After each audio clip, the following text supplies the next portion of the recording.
You ask Tiger to solve. This deals with linear equations with one unknown. The final result is x equals 1. Let's solve it step by step. Simplify the expression.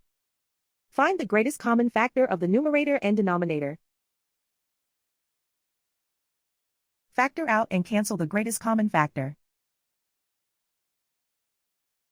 Swap sides. Isolate the x. Multiply both sides by 2. Group like terms.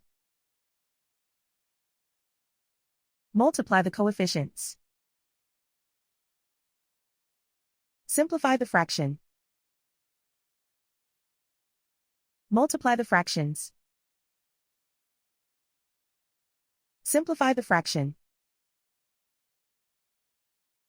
And so the final result is x equals 1.